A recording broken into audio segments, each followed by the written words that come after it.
It took several months to build this home on wheels. It even has a GPS system and a built-in radio. Besides that, it has all the perks of a normal household. A Toledo man is in jail this weekend, accused of firing more than 40 shots at police officers. I'm in what used to be somebody's front yard. Neighbors told me when the Enbrow levee broke, 8 feet of water crashed through this house, knocking it from its foundation. Old Frankenstein here doesn't come cheap. Residents we talked to say they've been spending more and more on Halloween. The temporary closure of the current executive inn will be well worth the loss of revenue. The downturn of business is short term, and the long-term benefits we'll be seeing here with the revitalization of Main Street. Vanessa is 42 inches and Nicholas is 48 inches. Today these kids could ride in a car seat with just a seatbelt. Moving trucks are being packed up after tenants are being forced to vacate their apartments. This is after the city of Reynoldsburg deemed them unsafe.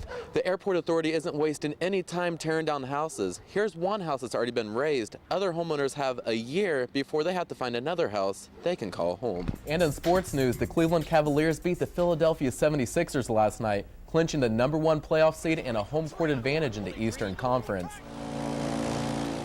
Flooding has soaked Lawrenceville for a week now. Drivers are still trying to find their way around as roads have been turned into rivers. Adding to their frustration, they say they've been unable to get help from the EMA director. Who do we need to contact for food, for clothing, for housing?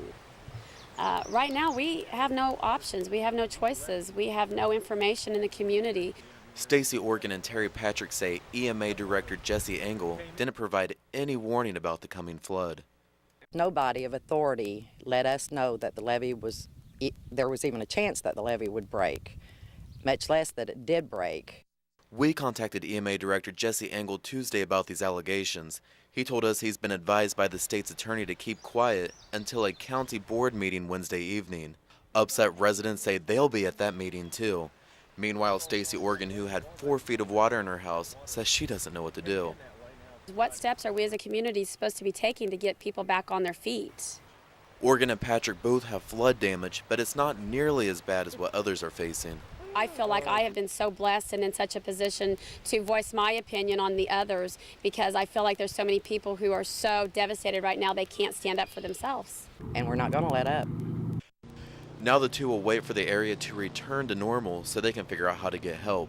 Help they say was never offered by the man in charge. The Wayne County Fairgrounds are quiet now, but this past weekend it was a completely different story. 18-year-old Mitchell Collier, along with a few other adults, signed up for the competition, Hard Cash. Last year I watched it and I wanted to do it, but this year I had a bad feeling about it, but I just went ahead and did it. Collier was told before entering the ring the bucking bull was highly aggravated, but he went in anyway to try to win the cash prize. I don't really remember a whole lot, but I froze up and I was the only target there for him to come at. Collier's mom, Judy, wasn't at the contest. She got a call from her husband telling her that her son was injured in a bull accident. She expected the worst. What was your first initial thoughts when you got the phone call? That he probably had broken ribs and internal injuries. But ends up, it wasn't quite that bad. He had 8 stitches in his right eye, a black eye, and the bull stepped on his neck and shoulder. Other than that, I'm very lucky. Definitely could have been a lot worse. He's very lucky. He had some angels watching over him. Mitchell says he doesn't have any hard feeling toward the bull that put him in the hospital. And his spirit for the game not dashed, he'd like to get back at the bull and maybe even hop on for a ride at next year's fair. This once upon a time story started with a message. Mommy, this is Frosty. I'm sorry. Can I come home? I'm so sorry. I'll be home someday if you don't care. Bye.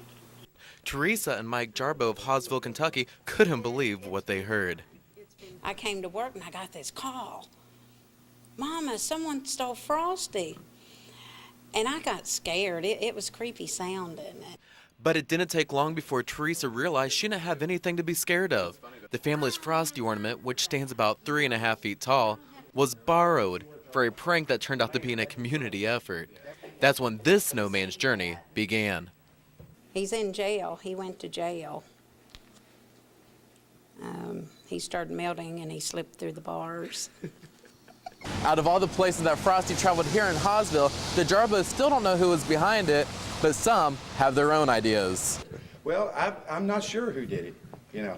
Only thing I know is that Frosty is a celebrity that we were so glad to have in town. After a week-long journey, he has a new wife, Crystal, and a child, Snowflake.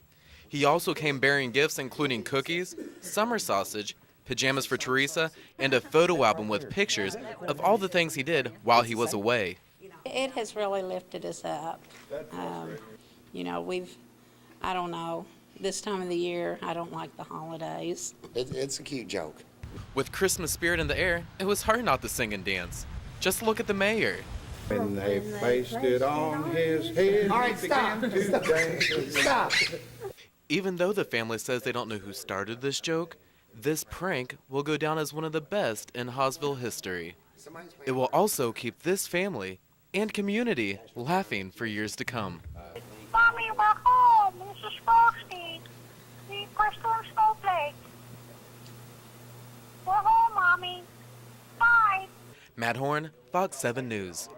Take a drive into Riverside Downs and you'll see the remains of a thriving harness racing facility. This place has a lot of history to it. Fire after fire, blow after blow. The tragedies at the track killed dozens of horses, but never killed the spirits of those who love racing. 1 month after the latest fire at Riverside Downs, the facility will see a change in leadership. John Hancock has taken over a lease from former co-owners Mark Bowling, Delbert Muth, and Roger Muth of Cross International. They wanted to see that the people were took care of. They just are not horse people. Hancock says the facility plays an important role not only in the tri-state, but in the entire Commonwealth of Kentucky. This would put a lot of people out of business if this place was to close. So if this place closes down, then I'm just out of luck. Racer Walter Vitter says he and others who board horses at Riverside Downs have a lot to celebrate. It's a good place. It's a good place to train, and I'm really happy it's going to stay open. Riverside Downs have produced and trained some of the nation's best racehorses. With the changes about to take place, there's new opportunity, and the racing community will be able to enjoy this new streak of good luck. We're happy here. They're settled in. They know what we have to do to keep it going. And keeping it open is a big step in bringing life back to this racing facility.